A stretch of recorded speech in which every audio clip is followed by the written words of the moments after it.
So a while ago, I had an interesting disagreement slash conversation with a couple of friends in the replies to another friend, and so the original poster, Ayla, she asked, how would you feel if you if you brought your date, someone that you've dated maybe 3 times, and you brought your date to meet your friends, and your friends afterwards they said she was kind of nice, they were kind of nice, but they seem less interesting than you, and the question was, would that reduce your likelihood of going out on a fourth date with a person?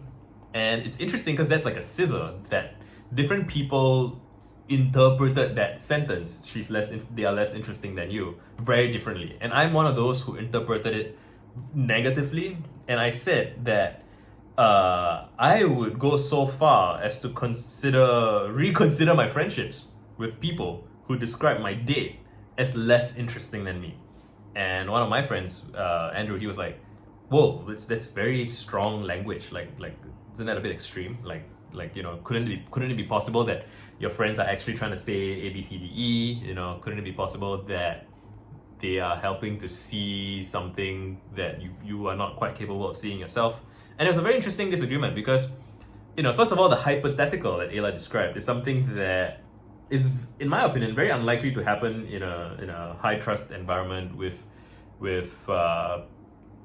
people who care about you. Well, so again, it depends, because like, what do you assume about your friends? So Andrew and I came at it from different angles, and from Andrew's perspective, it's like his friends that he meets are already people that he trusts and that he believes look out for him and have his interests in mind and so on.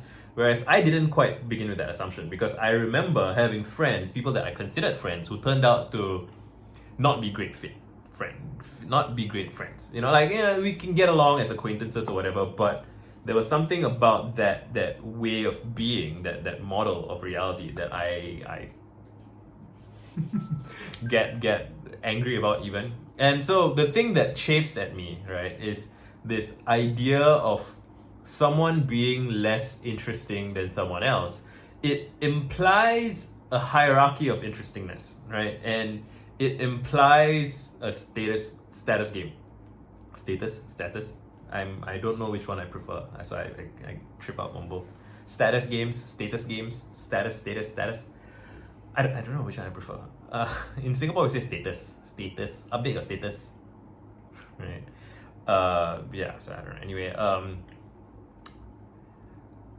so it's a strange utterance because I think even now I would not trust anyone who, again, I don't want to say that I assume that that's a horrible red flag and that such a person must be ostracized or cast out or whatever, but like, it's correlated with a bunch of other things that I feel that it's correlated with a bunch of other things that I would consider distancing myself from.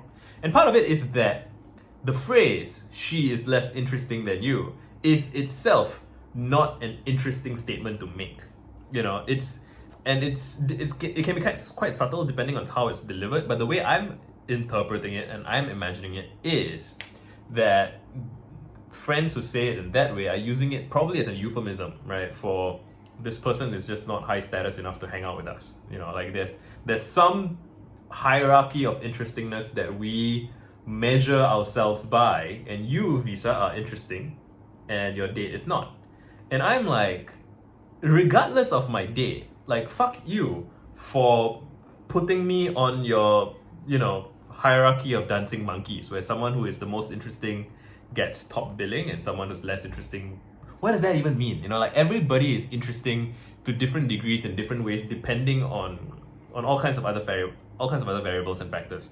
And it's conceivable that someone might be more guarded, someone might be more, not as quick on their feet with their thoughts, not as articulate, not as like, we can have a conversation about all of those things. If like you feel that my date seems shy, we can discuss that. Oh, she seems shy because whatever.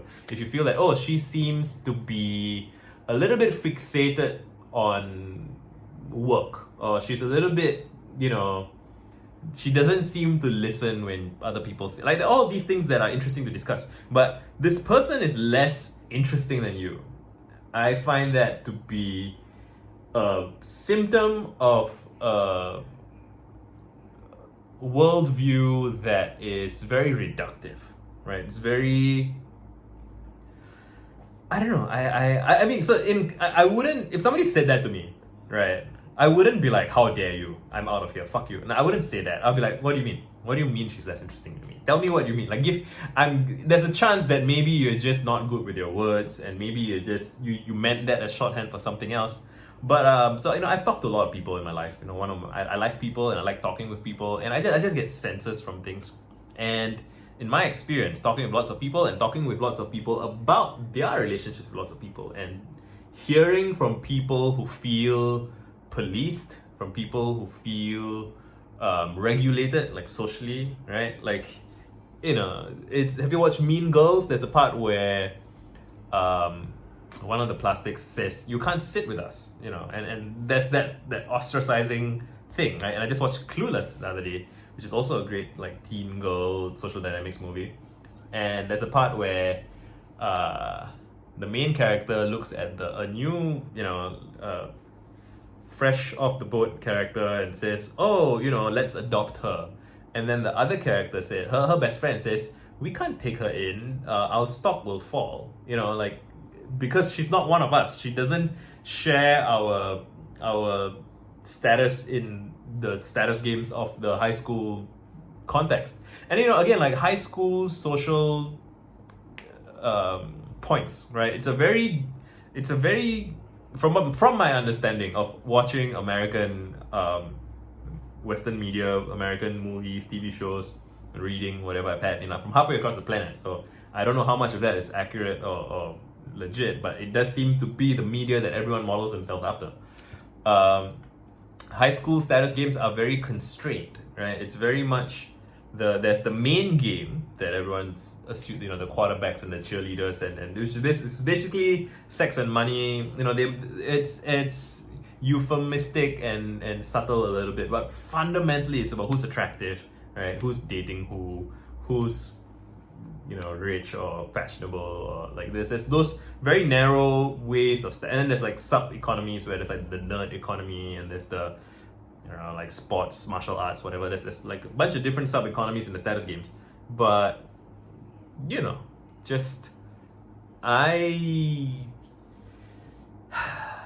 do not like status brazen naked displays of it's not just that I don't like brazen naked displays of status signaling.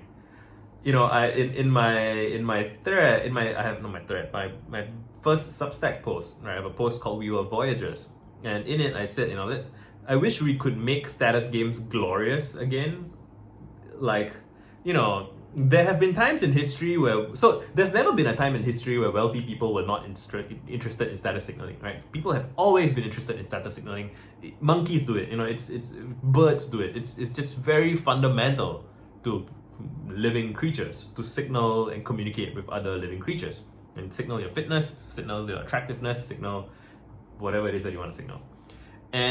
But like contrast, the people who historically signaled their wealth by investing in astronomers and artists and poets and creating great glorious art for everyone to appreciate and be impressed by the wealthy, sure.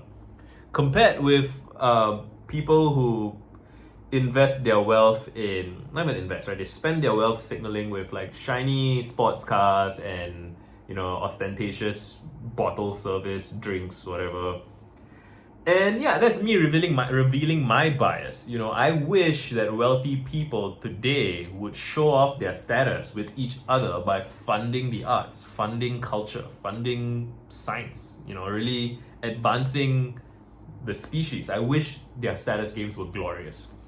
And I'm not saying that, I wish that my friends were status indifferent.